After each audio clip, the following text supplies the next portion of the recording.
ప్రియమైనటువంటి దేవుని బిడలారా, ప్రియ సహోదరి సహోదరులారా, మీ ಎಲ್ಲರకును ఎపిఫానియా తరువాతి రెండవ ఆదివారపు శుభములు వందనములు తెలియజేయుచున్నాను. ఏర్పాటు చేయబడిన లేఖన భాగములను మనము గమనించినట్లుగైతే ద్వితీయోపదేశకాండము 18వ అధ్యాయము 15వ వచనము నుండి 19వ వచనం వరకును, పత్రికా పాఠ్య భాగముగా ఎఫెసీ పత్రిక 5వ అధ్యాయము 21వ వచనము నుండి 33వ వచనం వరకును, స్వార్థ పాఠ్య భాగముగా లోకా స్వార్థ 19వ అధ్యాయము 1వ వచనము నుండి 10వ వచన భాగములను మనము చదువుగా విని ఉన్నాం. ధ్యాన వచనముగా 18వ అధ్యాయము 16వ వచనాన్ని ధ్యాన వచనంగా చదువుకుందాం. ఈ గొప్ప అగ్ని నాకు ఇకను కనబడకుండునుగాక అని చెప్పితివి. ఆ సమయమున నీ దేవుడైన యెహోవాను నీవు అడిగిన వాటన్నిటి చొప్పున నీ దేవుడైన యెహోవా నీ మధ్యను నీ వంటి ప్రవక్తను నీ సహోదరులలో నీ కొరకు పుట్టించును. ఆయన మాట నీవు వినవలెను. ప్రియమైనటువంటి వారలారా, నేటి అంశము దేవుని మాట వింటే. దేవుని మాట గాడ్స్ వర్డ్, లోగోస్, దేవుడు మానవాళికి తెలియచేసిన సందేశము. మనం గమనించినట్లుగైతే దేవుని మాటను వినడం, పాటించడం ద్వారా దీవెనలు, సరైన మార్గము లభిస్తుందని క్రైస్తవుల యొక్క విశ్వాసం. అట్టి విశ్వాసమును బట్టి బలపడుతూ ఉన్నాం. యోహాను సువార్త 1వ అధ్యాయం 1వ వచనము మనందరికి తెలిసిందే కదండి. ఆదియందు వాక్యం ఉండెను, వాక్యము దేవుని యొద్ద ఉండెను, వాక్యము దేవుడై ఉండెను. లేవికాండము 26వ అధ్యాయం 21వ వచనాన్ని గమనిస్తే, మీరు నా మాట విననొల్లక నాకు విరోధముగా నడిచిన ఎడల నేను మీ పాపములను బట్టి మరి 7 మిమ్మను బాధించెదను. దేవుని మాట వింటే దీవెనలు, వినకపోతే నష్టము, బాధలని ఇక్కడ తెలియజేస్తున్నాడు. ప్రియమైనటువంటి వారలారా, దేవుని మాట వినడం అనగా ప్రతిరోజు పరిశుద్ధ గ్రంథాన్ని చదవడం, పరిశుద్ధ గ్రంథాన్ని ధ్యానించడం, యేసు బోధలను, ఆయన ఆజ్ఞలను పాటించడమే. ఇంకా మనం గమనించినట్లుగైతే దేవుని మాటలు ఎవరు వింటారు? దేవుని మాటలు ఎలాంటివి? దేవుని మాటలు ఏం చేస్తాయి? ఈ 3 ప్రశ్నలకు జవాబు దొరికితే మనకి తిరుగుండదండి. దేవుని మాటలు ఏం చేస్తాయి అంటే, దేవుని మాటలు ఎవరు వింటారు అంటే, దేవుని మాటలు ఎలాంటివి అంటే, ఈ 3 ప్రశ్నలకు జవాబులో దేవుని మాటలు ఎవరు వింటారు? యోహాను సువార్త 8వ అధ్యాయము 47వ వచనంలో గమనిస్తే, దేవుని సంబంధి అయిన వాడు దేవుని మాటలు వినును. ఎవరింటారండి దేవుని మాటలు? దైవ సంబంధి అయిన వారే. యూదులతో ప్రభువు మాట్లాడుతున్న సందర్భం అది. దేవుని మాటలు వినువారు దైవ సంబంధులు. కాబట్టి మీరు వినడం లేదు కాబట్టి మీరు తర్వాత వచనము అక్కడే తర్వాత ఆ వచన భాగంలో 2వ భాగం కూడా తెలియజేస్తుంది. ప్రకటన గ్రంథము 17వ అధ్యాయము 17వ వచనంలో గమనిస్తే, దేవుని మాటలు నెరవేరు వరకు వారు ఏకాభిప్రాయం గలవారై. దేవుని మాటలు వినేవారు దేవుని సంబంధులు. దేవుని మాటలు నెరవేరు వరకు దేవుని బిడలు ఐకమత్యముతో, ఏకాభిప్రాయముతో ఉంటారు. ప్రియమైనటువంటి వారలారా, ఇంకా మనం గమనిస్తే ప్రకటన గ్రంథము 19వ అధ్యాయము 9వ వచనములో, మరియు అతడు నాకు ఎలాగూ చెప్పెను, గొర్రె పిల్ల పెండ్లి విందుకు పిలువబడిన వారు ధన్యులు అని వ్రాయము. మరియు ఈ మాటలు దేవుని యథార్థమైన మాటలని నాతో చెప్పెను. దేవుని మాటలు యథార్థమైనవి అని ఇక్కడ తెలియజేస్తూ ఉన్నాడు. మరి ఆయన మాటలు ఎలాంటివి? ఈ ప్రశ్నకు జవాబు ఇర్మియా గ్రంథము 23వ అధ్యాయం 29వ వచనం గమనిస్తే, నా మాట అగ్ని వంటిది కాదా, బండను బద్దలు చేయు సుత్తి వంటిది కాదా? అగ్ని శుద్ధి చేస్తుందండి, సుత్తే సరి చేస్తుంది. దేవుని మాటలు పరిశుద్ధపరుస్తాయి, పవిత్రపరుస్తాయి.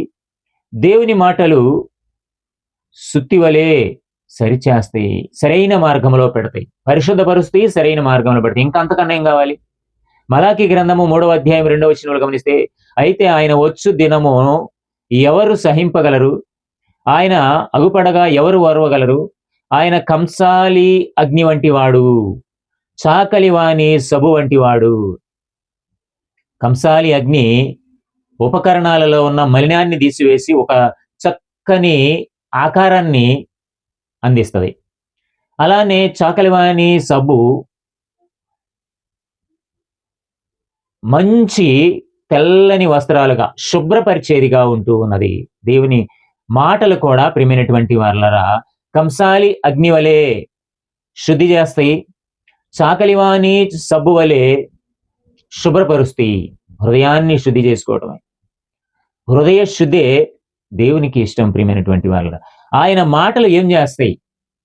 ఆది కాండము 30వ అధ్యాయం 27వ వచనములో, అందుకు లాబాను అతనితో, నీ కటాక్షము నా మీద నున్న ఎడల నా మాట వినుము, నిన్ను బట్టి యెహోవా నన్ను ఆశీర్వదించనని శకునము చూచి తెలుసుకుంటునని చెప్పాను. లాబాను యాకోబుతో అంటూ ఉన్నాడు, నిన్ను బట్టి దేవుడు నన్ను ఆశీర్వదిస్తూ ఉన్నాడు, కాబట్టి నా మాటలు విని ఉండయ్యా.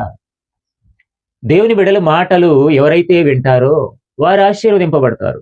దేవుని బిడ్డలను ఎవరైతే అనుసరిస్తారో వారు దీవించబడతారు. ఈ విషయాన్ని గమనించాలి. నిర్గమాకాండం 18వ అధ్యాయం 19వ వచనంలో కూడా దేవుని మాటలు వింటే దేవుడు తోడై ఉంటాడు. ప్రియమైనటువంటి వారలారా, ఇంకా కీర్తనల గ్రంథము 18వ సంకీర్తన 44వ వచనంలో, నా మాట చెవినిబడగానే వారు నాకు విధేయులగుదురు, అన్యులు నాకు లోబడినట్లు నటించుదురు. దేవుని వాక్యము విన్నటువంటి వారు విధేయులవుతారట. దేవుని వాక్యాన్ని వినినటు వంటి విధముగా నటించిన వారు లోబడినట్టు నటిస్తారంట. వారు నటించే స్వభావం వారు అన్యులది. నీవు క్రైస్తవుడువా అన్యుడువా? క్రీస్తును అంగీకరిస్తే క్రైస్తవుడివి, క్రీస్తు మాటలను తృణీకరిస్తే నీవు అన్యుడివి. నేటి లేఖన భాగములలోనికి వెళదాం రండి. దేవుని మాట వింటే సమాజమును బ్రతికించును. పాత నిబంధన పాఠ్యభాగం. దేవుని మాట వింటే సంఘమును పోషించును. పత్రికా పాఠ్యభాగం. దేవుని మాట వింటే వ్యక్తిగతముగా రక్షించును, బ్రతికించును, పోషించును, రక్షించును. బ్రతికించడము పాత నిబంధన, పోషించడము పత్రికా పాఠ్యభాగము, రక్షించడము స్వార్థ పాఠ్యభాగము. పాత నిబంధన పాఠ్యభాగంలోకి వెళదాం రండి. ద్వితీయోపదేశకాండము 18వ అధ్యాయం 15వ వచనం నుండి 19వ వచనం వరకు చదువు విని ఉన్నాం. ధ్యాన వచనముగా ద్వితీయోపదేశకాండము 18వ అధ్యాయము 15వ వచనాన్ని చదువుకుందాం. హోరేబులో ఆ సమాజ దినమున నేను చావకుండునట్లు మళ్ళీ నీ దేవుడైన యెహోవా స్వరము నాకు వినబడకుండును గాక. ప్రియమైనటువంటి వారలారా, ఇక్కడ ఉపాంశము సమాజమును బ్రతికించును. మన అంశము దేవుని మాట వింటే. దేవుడు మోషే ద్వారా ఇశ్రాయేలు సమాజమునకు తెలుపుతున్నటువంటి సందర్భం. తన ప్రజలను నడిపించుటకు దేవుని స్వరమును వారికి వినిపింపచేయు విన్నవారు బ్రతుకుతారు. ఆ మాటలను మూలవచనం ఆల్రెడీ మనం చదువుకున్నాం కదండి. నా వంటి ప్రవక్తను నీ సహోదరులలో నీ కొరకు పుట్టించుచున్ను, ఆయన మాట నీవు వినవలెను. మోషే తెలిపినటువంటి ప్రవక్త రానున్న మెస్సయ్య క్రీస్తునకు సూచనగా ఉన్నది. దేవుని కుమారుడైన క్రీస్తు ప్రవక్తగాను, ప్రధాన యాజకుడుగాను, రారాజుగాను రానయ్యున్నాడు. ముందుగా తెలియపరచబడినటువంటి ప్రవచనము ఇక్కడ నెరవేరుతూ ఉన్నది. క్రీస్తు నోట నుండి వచ్చు ప్రతి మాటను విని విశ్వసించిన ఎడల మీరు బ్రతుకుతారు. ద్వితీయోపదేశకాండం 18వ అధ్యాయం 19వ వచనాన్ని గమనిస్తే, అతడు నా నామమున చెప్పు నా మాటలను విని వానిని వినని వానిని దానిని గూర్చి విచారణ చేసేదను.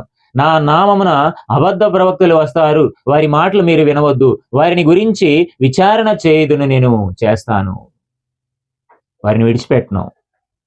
ప్రియమైనటువంటి వారలారా, కావున దేవుని మాటలు విన్నటువంటి సమాజము బ్రతుకుతుంది, బ్రతికిస్తానంటూ ఉన్నాడు. దైవజనుల మాటలు విందాం. దేవుని వాక్కులు వినబడుతూ ఉన్నవి, అశ్రద్ధ చేస్తూ ఉన్నాం. సమయం కొద్దిగానే ఉన్నది, జాగ్రత్త పడండి. పత్రిక పాఠ్య భాగంలోకి వెళదాం. ఎఫెసీ పత్రిక 5వ అధ్యాయము 21వ వచనం నుండి 33వ వచనం వరకు లేఖన భాగం చదవగా విన్నాం. ధ్యాన వచనముగా ఎఫెసీ పత్రిక 5వ అధ్యాయము 30వ వచనాన్ని చదువుకుందాం. మనము క్రీస్తు శరీరమునకు అవయవులమై ఉన్నాము కనుక అలాగే క్రీస్తు కూడా సంఘమును పోషించి సంరక్షించును. ఇక్కడ సంఘము పోషించబడము, కుటుంబము పోషించబడడం, సంఘము పోషింపబడును, కుటుంబము పోషింపబడును. ఎఫెసీ సంఘము మరి పవిత్రమైన సంఘము. ఎఫెసీ సంఘము పవిత్రమైన క్రీస్తు బంధములో కొనసాగాలని కోరుచూ ఉన్నాడు. క్రీస్తు వరుడుగా సంఘమును వధువుగా ఇక్కడ ప్రేమ విధేయతలతో దృఢపడాలని చెప్పుచూ ఉన్నటువంటి సందర్భము ప్రియమైనటువంటి వారులారా. ఇంకా అంటూ ఉన్నాడు కదా, క్రైస్తవ కుటుంబమునందున్న వారి విధులు, వారి యొక్క సంబంధములు ఎలా ఉంటాయంటే ఆ ఎఫెసీ పత్రిక 5వ అధ్యాయము 21వ వచనం నుండి 23వ వచనం వరకు ఉన్న లేఖన భాగం గమనిస్తే తెలుస్తుంది. కుటుంబము లేక సంఘము ఐకమత్యముతో ఉండాలి. కుటుంబ ఐకమత్యమే సంఘమంతటికి ఐకమత్యముగా ఉంటది. సార్వత్రిక ఐక్యత సంఘమునకు అవసరం. 21వ వచనంలో అంటున్నాడు, క్రీస్తునందలి భయముతో ఒకరినొకడు లోబడి ఉండుడి. వివాహాల సందర్భంలో చెప్పే మాటలు 22వ వచనం నుండే చెప్తాం కానీ 21వ వచనం ప్రాముఖ్యం అండి. క్రీస్తునందలి భయముతో ఒకరినొకడు లోబడి ఉండుడి. 22వ వచనంలో అంటున్నాడు, స్త్రీలారా ప్రభువునకు వలె మీ సొంత పురుషులకు లోబడి ఉండుడి. పౌలు ఈ మాటలు చెప్పుచూ ఉన్నటువంటి ఉద్దేశం ఏమిటంటే, ఆనాటి యూదులు గాని, ఆనాటి గ్రీకులు గాని, ఆనాటి రోమీలు గాని వారి యొక్క మనస్తత్వము ఎలాంటిది అంటే, వారి మనసుల్లో ఉన్న ఆలోచనలు ప్రియమైనటువంటి వారులరా ఇక్కడ గమనిద్దాం. యూదుల యొక్క ఆలోచన, యూదుల దృష్టిలో స్త్రీ ఒక వ్యక్తి కాదు, ఒక వస్తువు. ప్రతి ఉదయాన వారు చేసేటటువంటి ప్రార్థనలో, దేవా నీవు నన్ను రాష్ట్రీకునిగానైనను బానిసగానైనను స్త్రీగానైనను పుట్టించినందుకు నీకు వందనములు. అంటే ఎంతగా స్త్రీని తక్కువ చేస్తున్నారో ఇక్కడ అర్థమవుతుంది. ఇక గ్రీకుల దగ్గరకు వెళదాం. గ్రీకుల యొక్క మాటలో, మా సంతోషము నిమిత్తము వేశ్యను ఉంచుకుంటాం, దాంపత్య నిమిత్తము వంపుడు గత్తెలను ఉంచుకుంటాం, బిడ్డలను కను నిమిత్తము ఈ ఇల్లు వాకిలి ఆస్తి పాస్తులను కాపాడడానికి భార్యలను చేసుకుంటాం. భార్యను విడిచిపెడితే కట్నం తిరిగి ఇచ్చేస్తారు. భార్యను విడనాడడం అనేటటువంటి చట్టం ఏమి మాకు లేదు. చేసుకోవచ్చు, విడిచిపెట్టవచ్చు. వీరి ఆలోచన అండి. రోమీల ఆలోచన గమనిద్దాం. స్త్రీ గతి అన్నిటికంటే ఘోరమైనది. జెరోమ్ పండితుడు కూడా అంటున్నాడు, స్త్రీలను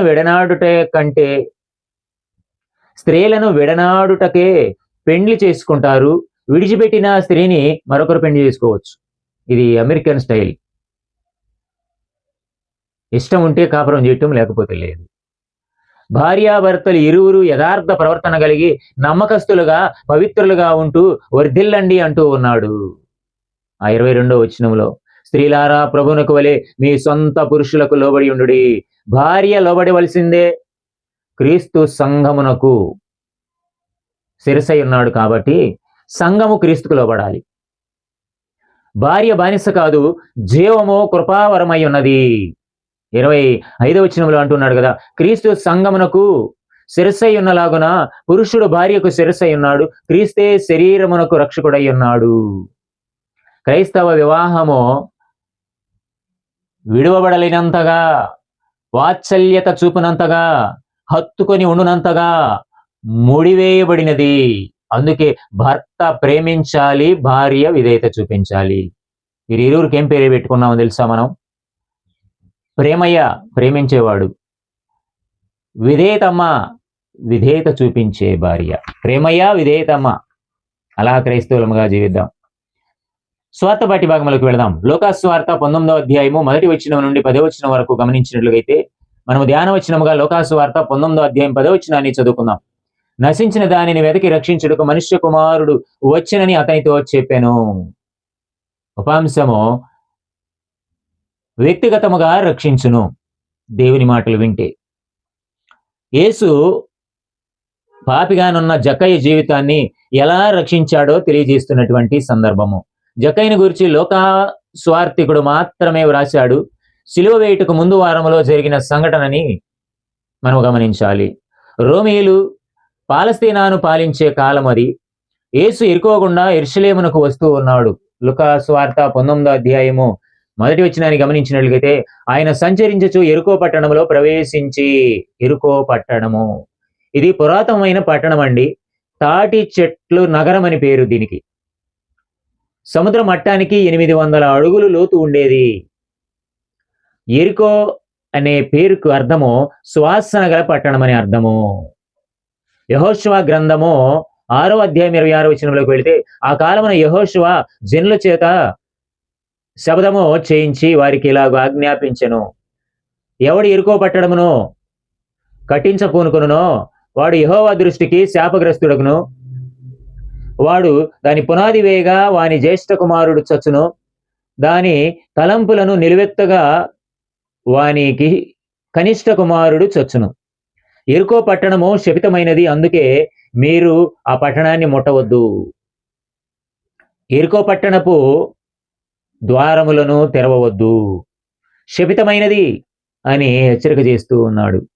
మనం గమనించినట్లయితే యెహోషువ గ్రంథము 6:20వ వచనం, యాజకులు బోరలు ఊదగా ప్రజలు కేకలు వేసిరి.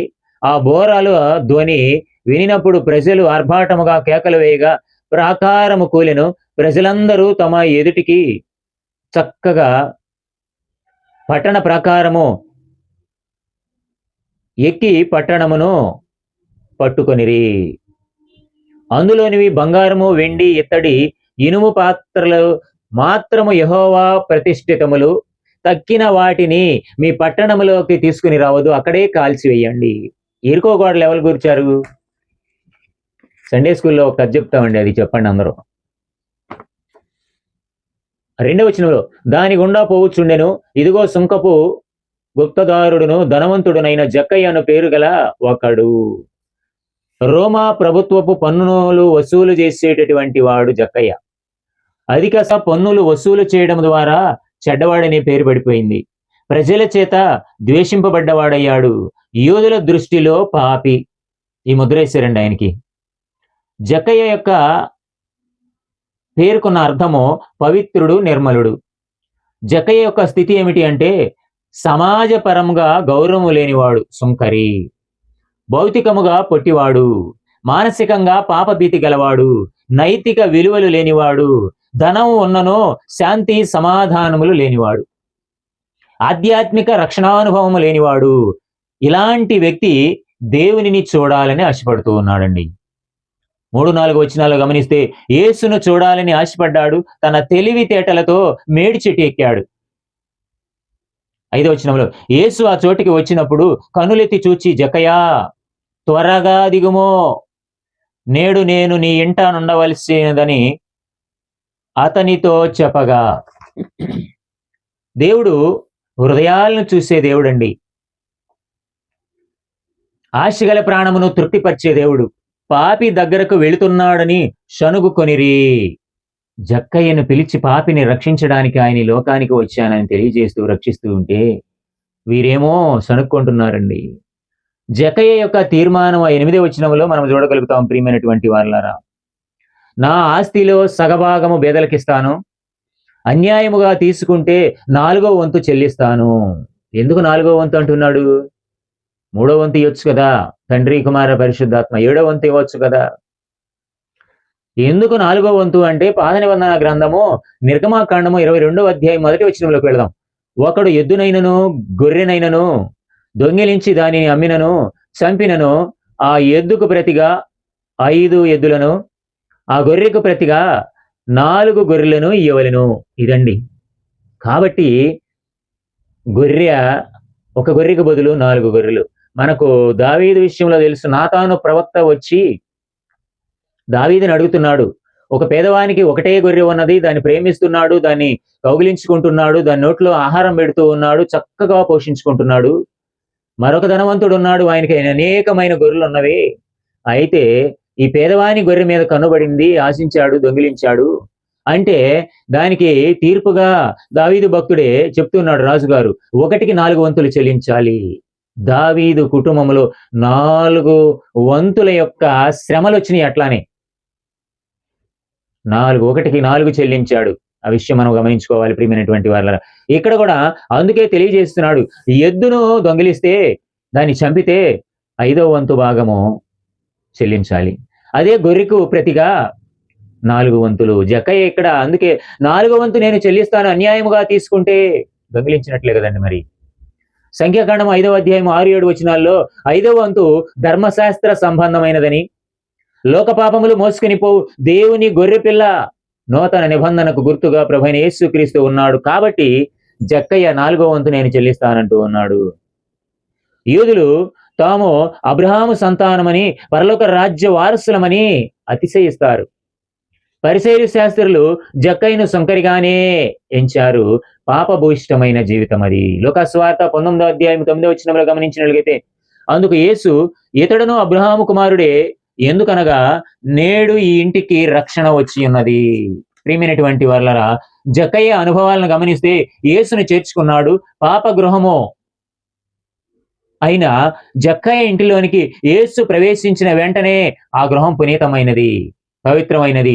యేసును ప్రభువుగా అంగీకరించాడు, పాపములను ఒప్పుకున్నాడు, రక్షణ నిశ్చయిత కలిగి ఉన్నాడు. ప్రభువు ప్రశంసలకు పాత్రుడయ్యాడు, రక్షణ భాగ్యము పొందుకున్నాడు. ప్రియమైనటువంటి వారలారా, కావున దేవుని మాటలు వింటే సమాజమును బ్రతికిస్తాడు, సమాజము బ్రతుకుతుంది. దేవుని మాటలు వింటే సమాజమును బ్రతికించింది.